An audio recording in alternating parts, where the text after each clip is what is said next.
In 1954, IBM constructed a massive plant on the outskirts of Kingston, where it developed the mainframe computer, manufactured electric typewriters, and built SAGE, the nation's first national air defense network. The economy of Ulster County boomed. Housing developments, strip malls, and supermarkets sprouted up in the countryside. Thousands of vigorous young people with young ideas have poured into the area. In this 1969 recruitment film, it was the new development IBM touted. There are new motels.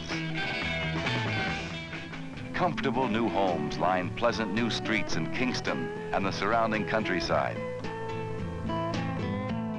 It was as if Rondout didn't exist. Unlike today, this was a growing, vibrant community. Except for this area, IBM was hiring people every single day. Their employment peaked at about 7,000, I think, in the mid-'80s. The college was built. SUNY New Paltz expanded dramatically during that period. The thruway was fully operational. The suburban growth occurring outside of Kingston was typical of the pattern all over America. So those forces were very much responsible. Automobile, the American dream, manifest destiny, these were all part of what made America sprawl. But there was a very specific and deliberate set of policies that were designed to incentivize private investment and private actors in participating in the growth machine. After World War II, the Federal Housing Administration and Veterans Administration began insuring mortgage loans for the new suburban construction. Large developments, like Levittown, benefited from the federal loans. FHA guidelines advised developers to write restrictive covenants into their deeds.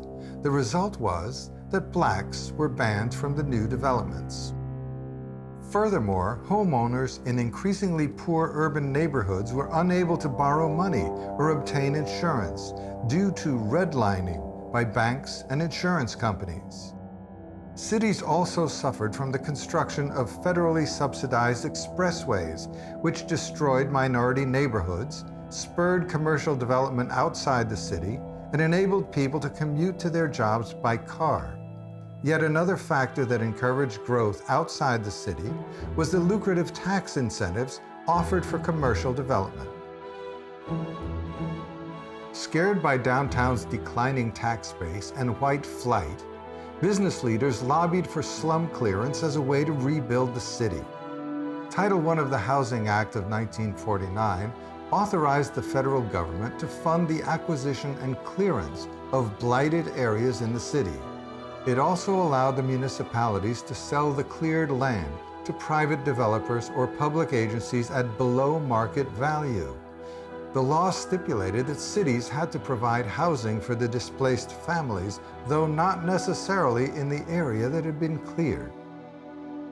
The 1954 Housing Act required cities applying for urban renewal funds to have a plan.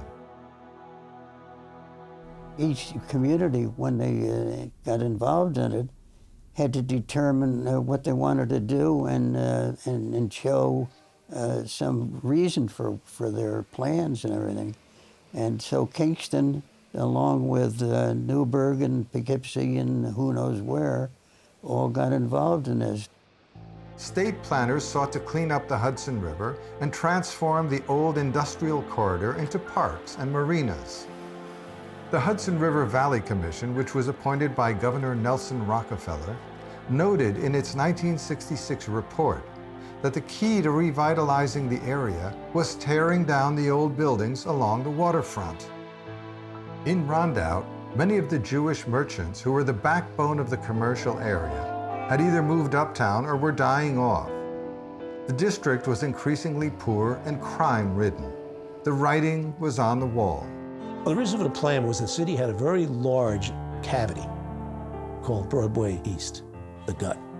They wanted to get rid of it. They weren't going to rehab it like they do uptown. There were houses there that had no water, no hot water.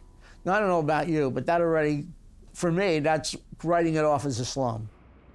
Although many of the houses had no central heat and only bare-bones plumbing, most residents wanted to stay in the neighborhood. And all the kids would wash in the kitchen sink and you brush your teeth in the kitchen sink. We did not have oil. We had coal. You took a bath in a basin, and you took a bath every 3 or 4 days. You would take a bath in the kitchen. But somebody was asking me yesterday, well, what about privacy? I said, there's no such thing as privacy in a family of 15. We probably would have not stayed in that particular house in Rondout, but I never seen my parents moving out of Rondout.